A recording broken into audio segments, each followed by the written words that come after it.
사도신경으로 우리 신앙을 고백하겠습니다. 나는 전능하신 아버지 하나님 천지 창조주를 믿습니다. 나는 그의 유일하신 아들 우리 주 예수 그리스도를 믿습니다. 그는 성령으로 잉태되어 동정녀 마리아에게서 나시고 본디오 빌라도에게 고난을 받아 십자가에 못 박혀 죽으시고 장사된 지 사흘 만에 죽은 자 가운데서 다시 살아나셨으며 하늘에 오르시어 전능하신 아버지 하나님 우편에 앉아 계시다가 거기로부터 살아있는 자와 죽은 자를 심판하러 오십니다. 나는 성령을 믿으며 거룩한 공교회와 성도의 교제와 죄를 용서받는 것과 몸의 부활과 영생을 믿습니다. 아멘. 하나님께서 오늘 우리에게 주시는 말씀은 창세기 46장입니다.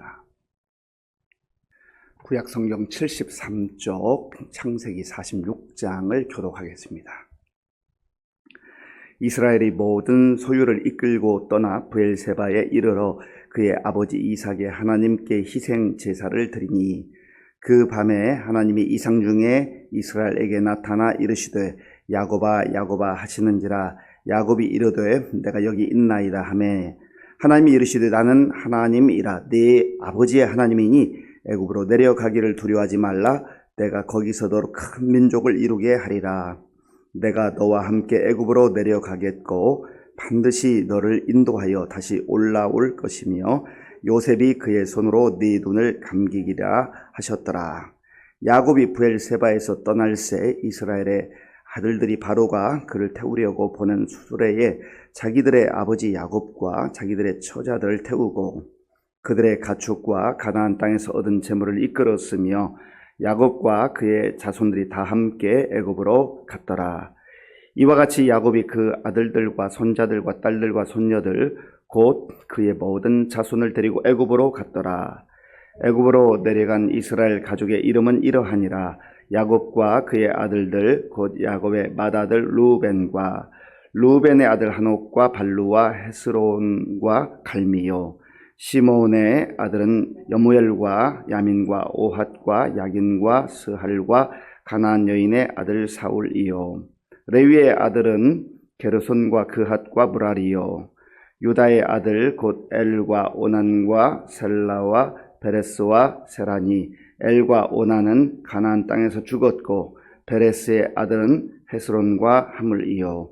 이사갈의 아들은 돌라와 부아와 욥과 시므론이요.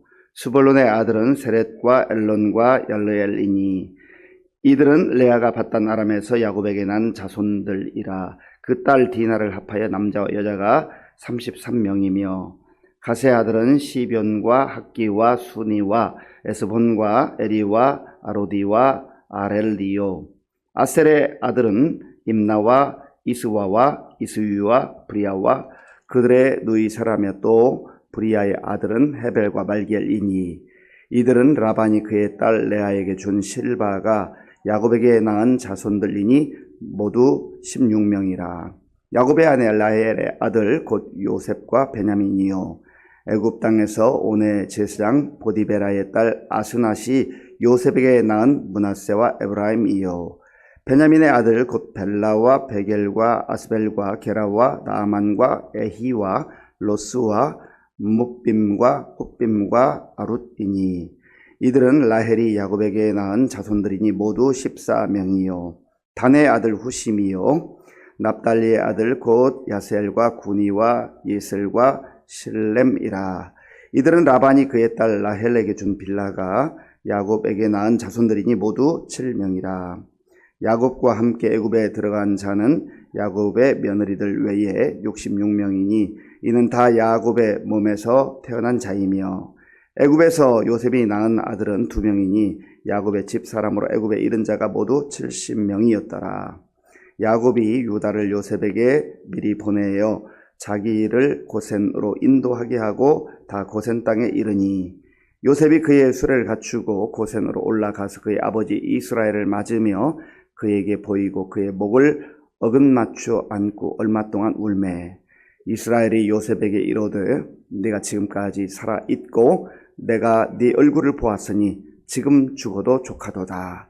요셉이 그의 형들과 아버지의 가족에게 이르되 내가 올라가서 바로에게 아뢰어 이르기를 가나안 땅에 있던 내 형들과 내 아버지의 가족이 내게로 왔는데 그들은 목자들이라 목축하는 사람들이므로 그들의 양과 소와 모든 소유를 이끌고 왔나이다 하리니 바로가 당신들을 불러서 너희의 직업이 무엇이냐 묻거든 당신들은 이러기를 주의 종들은 어렸을 때부터 지금까지 목축하는 자들이온데 우리와 우리 선조가 다 그러하니이다 하소서.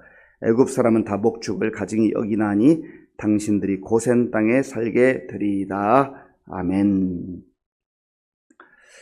창세기 46장은 이제 마침내 야곱과 요셉이 만나는 그런 장면이 있습니다. 참 기대가 되고 설렘이 있는 그런 장이죠. 우리에게도 시련과 역경의 시간들이 있지만 또 하나님께서 우리에게 복된 날을 주신다. 사실은 매일매일이 복된 날이죠. 그럼에도 불구하고 또 우리에게 큰 기쁨을 맛볼 수 있는 그러한 시간들, 그런 날들을 허락해 주신다라고 하는 희망을 갖게 됩니다. 이제 요셉이 그의 형제들에게 자기 자신의 그 정체를 밝히는 거죠. 애굽의 총리이지만 내가 바로 요셉입니다. 당신들이 애굽에 팔았던 그 요셉입니다. 그러나 형님들 걱정하지 마십시오. 당신들이 나를 이곳에 판 것이지만 그러나 실상은 하나님께서 나를 여기에 먼저 보내셨습니다. 이런 고백, 우리가 어저께 말씀을 묵상했습니다마는 그 연속 성상에 있잖아요. 우리가 이 말씀을 마음에 새겨놔야 합니다. 모든 상황을 그냥 상황이 좋으면 기분이 좋고 어깨에 힘이 들어가고 상황이 좀 안 좋으면 기죽고 절망하고 낙심하고 그게 아니라 어떤 상황 속에서도 요셉은 하나님의 관점으로 바라보는 거예요. 하나님 나와 함께 하신다. 감옥에 있을 때에도 그가 성실하게 일할 수 있었던 것, 보디발의 집에서도 성실하게 일할 수 있었던 것, 보디발 눈치 본 게 아니라 하나님을 의식한 거죠. 하나님을 진짜 주인 삼아서 하나님은 어디든지 나와 함께 하시기 때문에 나는 하나님의 사람이다. 그런 당당함을 가지고 그런 또한 겸손함을 가지고 그렇게 충실하게 살 수 있었던 것입니다. 그리고 이제 하나님 때가 되었을 때에 이제 이 야곱도 그 모든 자녀들과 함께 애굽 땅으로 내려갑니다. 그리고 요셉을 만나게 되는 것이죠. 자, 본문 1절, 2절 제가 읽겠습니다. 이스라엘이 모든 소유를 이끌고 떠나 브엘세바에 이르러 그의 아버지 이삭의 하나님께 희생제사를 드리니 그 밤에 하나님이 이상 중에 이스라엘에게 나타나 이르시되 야곱아 야곱아 하시는지라. 야곱이 이르되 내가 여기 있나이다 하매 아멘. 이스라엘이 모든 소유를 이끌고 떠나. 이스라엘은 야곱의 새로운 이름이죠. 그런데 여기 보면 이스라엘이라고 표현되기도 하고 야곱이라고 표현되기도 해요. 하나님께서 도망자 야곱, 정말 헐레벌떡 형이 나를 죽일까. 그 아버지에게 축복을 받은 이후에 축복은 받았지만 그 에서가 씩씩거리면서 내가 기회를 받아 죽여야 되겠다. 그러한 분노 가운데 언제 죽을지 모르는 상황 속에서 먼 길을 떠났잖아요. 아무것도 가지지 못하고 그저 목숨 부지하기 위해서 고향집을 떠나서 저기 바단 아람으로 가야만 했던 그 야곱을 하나님께서 만나 주셨잖아요. 베델이라고 하는 곳에서. 그리고 하나님께서 내가 너와 함께 하겠다. 그리고 나서 이제 돌아올 때 많은 것을 소유하고 돌아오지만 그 형 에서가 군사 400명을 거느리고 나온다는 소식에 불안하고 두려워요.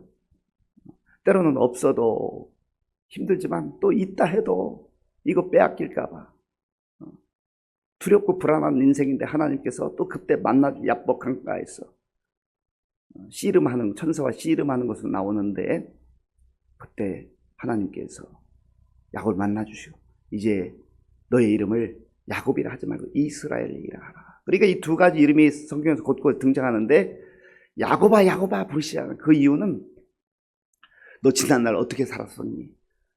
내가 너 정말 힘들고 어려울 때 가장 절망적 그 밤에 지쳐 쓰러져 있을 때 만났지 않느냐?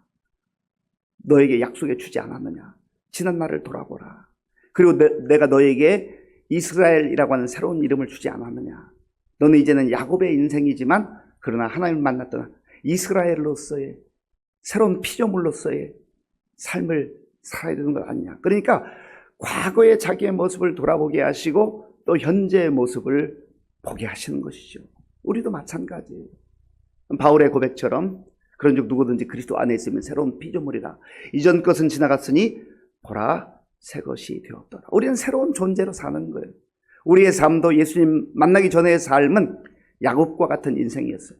욕심도 많았고 어떻게 해서든지 빼앗기를 원했고 그것 손에 넣으면 다 행복할 줄 알았는데 그러나 그거 얻었지만 또 지쳐 쓰러지고 도망쳐야 했고 외롭게 홀로 남아야 했고 하나님께서 만나 주셔서 우리를 예수 믿게 하시고 이제는 하나님의 자녀 하나님의 백성으로 새로운 그러한 존재로 살게 하셨잖아요. 이 새로운 피조물이에요.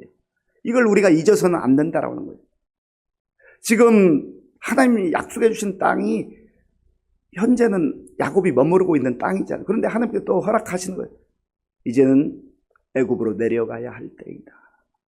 그래서 날마다 순간순간마다 내가 나의 고집, 내 생각을 그거 붙들지 아니하고 하나님의 음성을 듣고 하나님의 약속을 붙들고 가도 어디를 가고 머물러도 어디에 머물고 하는 게 중요한 겁니다. 그래서 하나님께서 야곱에게 말씀해 주시는 것이죠. 3절 말씀, 4절 말씀, 3절 4절 우리 함께 읽겠습니다. 하나님이 이르시되 나는 하나님이라 내 아버지의 하나님이니 애굽으로 내려가기를 두려워하지 말라. 내가 거기서 너로 큰 민족을 이루게 하리라. 내가 너와 함께 애굽으로 내려가겠고 반드시 너를 인도하여 다시 올라올 것이며 요셉이 그의 손으로 내 눈을 감기라 하셨더라. 아멘. 지금 이 야곱이 있었던 지역은 원래 헤브론이라고 하는 지역인데 거기에서 남쪽으로 애굽으로 가기 위해 남쪽으로 내려가야 되는 한 40km 정도 갔을 때에 브엘세바라고 하는 곳에 이르러서 거기에서 하나님께 제단을 쌓고 예배를 드렸어요. 그때 하나님이 만나 주신 겁니다. 그래서 예배라는 게 참 중요해요. 예배 드릴 때 하나님께서 우리를 만나 주시고 우리에게 말씀해 주시고 우리를 위로해 주시고 우리를 붙들어 주셔요. 하나님, 나는 하나님이다. 네 아버지의 하나님이다. 너 알지 않느냐? 너의 아버지 이삭, 내가 그 모든 인생을 책임져 준 걸 알고 있지 않느냐? 그리고 난 너의 하나님이지 않느냐?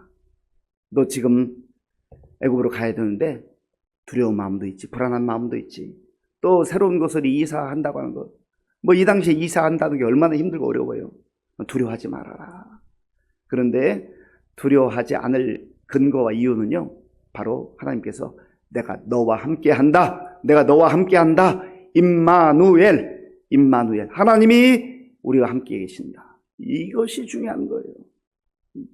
지금 헤브론에 살고 뭐 혹은 브엘세바에서 살고 혹은 베델에서 살고 혹은 애굽에서 살고 그 장소도 중요할 수 있어요. 그러나 그것보다 더 중요한 것은 그 장소의 환경이 조금 좋을 수도 있고 안 좋을 수도 있는 중요한 것은 하나님께서 함께하는 인생인가 아니면 하나님과 상관없이 환경에 따라 살아가는 인생입니다. 하나님께서 약속해 주신 거예요. 너 두려워하지 말아라. 새로운 삶에 대해서 불안해하지 말아라. 내가 너와 함께 할 것이다. 반드시 또 너를 인도할 것이다. 물론 이 야곱이 이제 육체적 생명은 그 땅에 그 애굽에서 이제 마치게 되죠. 죽게 되죠. 그러나 하나님께서 반드시 너를 이 땅으로 오겠다라고 하는 것은 그 육신의 생명을 인도한다고 하는 의미보다는 전체적인 의미에서 그의 자손들, 그의 후손들을 이끌어 줄 것이다. 그런 큰 언약의 관점에서 말씀해 주시는 거예요. 그리고 이것은 하나님의 나라까지 연결되는 것입니다. 하나님께서 우리에게도 약속하신 땅이 저기 뭐 중도에 있는 그 가나안 땅이 아니잖아요. 하나님의 나라, 새 하늘과 새 땅. 예수님 안에서 우리에게 그런 약속을 주셨지 않습니까? 우리에게도 동일하게 주신 말씀이에요.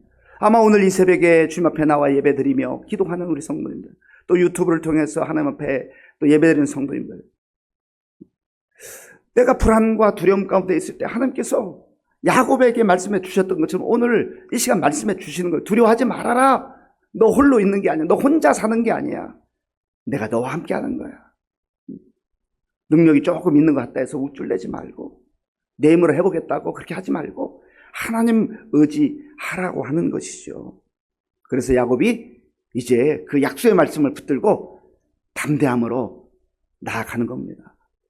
오늘 저 여러분들도 여러 가지 내가 해결할 수 없는 문제들, 또 새로운 환경도 경험해야 되고 새로운 사람들도 만나야 되고 여러 가지 그러한 내가 알지 못하는 상황 가운데 갈 때에도 불안해하지 두려워하지 말고 하나님이 나와 함께 하신다. 임마누엘 하나님이 나를 붙들어 주신다. 하나님을 꼭 간직하시고 담대하게 나아가는 저와 여러분들이 될 수 있기를 바랍니다. 그래서 이제 다 함께 애굽으로 가게 되는데요. 8절부터 27절까지의 내용을 보면 그 야곱의 그 족보가 나와요. 그의 자손들의 이름이 쭉 기록되어 있습니다. 우리가 성경에 곳곳에 족보들이 기록되어 있는데 이 족보를 읽을 때마다 우선은 그 이름이 낯설잖아요. 익숙한 이름도 있지만 정말 전에 읽었는데 또 봐도 처음 보는 그런 사람들 같은 이름들, 이거 왜 기록해 나오셨을까? 이런 거 없어도 괜찮을 것 같은데, 그런데 보세요. 이게 나와 상관없는 사람들이라고 생각하면 뭐 이거 별로 필요 없을 것 같다 생각하지만 하나님께서 우리에게 말씀해 주시고자 하는 것은 하나님께서 이러한 야곱의 자손들, 그 후손들을 한 사람도 놓치지 않고 기억하신다라고 하는 의미가 있고요. 또 하나는 예수님 안에서 저와 여러분의 이름도 하나님께서 꼭 기억하시고 기록해 놓으신다라고 하는 의미가 있어요. 나와 상관없다고 생각하면 불편해 보이고 힘들어 보이고 이거 뭐 필요 없어도 괜찮은 것처럼 보이지만 아하, 하나님께서 보잘것없는 내 이름도 잊어버리지 아니하시고 꼭 기억하시고 생명책에 기록해 놓으시고 나를 기다리고 계신다. 나와 함께 하신다. 이거 생각하면 이 족보조차도 은혜가 된다 그 말입니다. 하나님은 우리의 이름을 반드시 기억하시는 분이에요. 그래서 이사야 49장에 보면요, 하나님이 너희들의 부모가 어찌 자식들을 잊겠느냐, 어미가 어찌 자식을 잊어버리겠느냐. 그런데 육신의 어미는 혹시 너희를 잊어버린다 할지라도 나는 너희의 이름을 내 손바닥에 새겨놓고 기억할 것이다. 뭐 하나님께서 기억력이 없으셔서 잊어버릴까봐 손바닥에 적어놓는다는 그런 의미가 아니라 전능하신 하나님이 결코 잊지 아니하고 우리의 이름을 기억하신다 그 말입니다. 오늘 하나님께서 저와 여러분들을 인도하시고 붙들어 주셔도 잊지 아니하죠. 우리의 삶을 지켜주시고 인도해 주실 줄 믿습니다. 어떤 경우는 하나님은 나는 잘 사랑해 주지 않는 것 같고 다른 사람만 사랑해 주는 거, 내가 기도해도 잘 듣지 않고 다른 사람의 기도만 들어주는 것 같고 그래 좀 의심이 들 때가 있잖아요. 그렇지 않아요. 하나님의 때가 되면 반드시 하나님께서 우리에게 좋은 것으로 응답해 주시는 하나님이시다. 우리를 기억하시는 하나님이다 하는 것을 이 말씀을 통해 다시 한번 확신할 수 있기를 바랍니다. 그리고 28절 이후에 보면 마침내 그 기쁨의 상봉을 하잖아요. 야곱과 요셉이 만나 엉엉 우는 거예요. 기뻐서 우는 거예요. 기뻐서 우는 거예요. 야곱이 이제는 내가 죽어도 여한이 없다. 죽어도 여한이 없다. 그 기쁨의 만남을 갖게 된 것입니다. 또 우리가 여기서 꼭 기억해야 될 것은요, 우리가 이 땅에서 언젠가 한번 반드시 하나님의 부름을 받을 때가 있어요. 그것으로 끝나는 것이 아니라 기쁨의 상봉을 할 때가 있다. 하나님 나라에서 하나님 품 안에서 우리가 다시 만날 그날이 있어요. 그런 소망을 가지고 사는 것이 예수님 안에서 우리 부활의 소망과 약속을 주신 것입니다. 이 말씀 마음에 잘 간직하시고 오늘도 홀로 불안과 두려움 가운데 사는 인생이 아니라 하나님과 동행하며 약속의 말씀 붙들고 살 수 있길 바랍니다. 하나님께서 이 수십억의 인구들 가운데에 우리의 이름을 외면하지 않고 기억하시고 손바닥에 새기시고 붙들어 주셔서 기쁨으로 인도하신다는 것을 믿고 담대하게 믿음으로 살아갈 수 있기를 바랍니다. 아버지 하나님 감사합니다. 하나님께서 오늘 우리에게 주신 말씀을 마음에 다시 한번 새기며 불안과 두려움 가운데 있다고 한다면 하나님 약속을 붙들고 하나님께서 나와 함께 하심을 믿고 담대하게 나아갈 수 있도록 인도하여 주시옵소서. 예수님의 이름으로 기도하옵나이다. 아멘. 주기도문으로 예배를 마치겠습니다. 하늘에 계신 우리 아버지, 아버지의 이름을 거룩하게 하시며 아버지의 나라가 오게 하시며 아버지의 뜻이 하늘에서와 같이 땅에서도 이루어지게 하소서. 오늘 우리에게 일용할 양식을 주시고 우리가 우리에게 잘못한 사람을 용서하여 준 것과 같이 우리 죄를 용서하여 주시고 우리를 시험에 빠지지 않게 하시고 악에서 구하소서. 나라와 권능과 영광이 영원히 아버지의 것입니다. 아멘. 우리는 하나님의 약속을 붙들고 사는 사람입니다. 그 약속을 믿고 사는 사람입니다. 그래서 오늘도 우리가 하루를 살면서 약속 믿고 또 그 약속을 주신 하나님과 동행하는 삶 되게 하여 주옵소서. 이 땅에 수십억의 사람들이 있지만 하나님께서 내 이름을 기억하시고 내 발걸음을 붙들어 주신 하나님 믿고 살게 하여 주옵소서. 기도하시고 나라와 민족을 위해서 우리 교회 많은 어르신들 또 환우들 이 무더위 가운데서도 하나님 지켜주셔서 새 힘을 얻고 또 특별히 질병으로 고난당하는 우리 환우들 하나님의 은혜가 임할 수 있도록 우리 다음 세대를 위해서 기도해 주시고요. 이제 다음 주간에는 우리 청년부 수련회가 이제 마지막으로 남아 있습니다. 청년부 하나님 말씀 가운데 새 힘을 얻을 수 있도록 기도해 주시고 또 군 복무 중 우리 청년들 지금도 세계 곳곳에 나아가 복음 증거하는 선교사님들을 위해서 마음을 합하여 기도하겠습니다.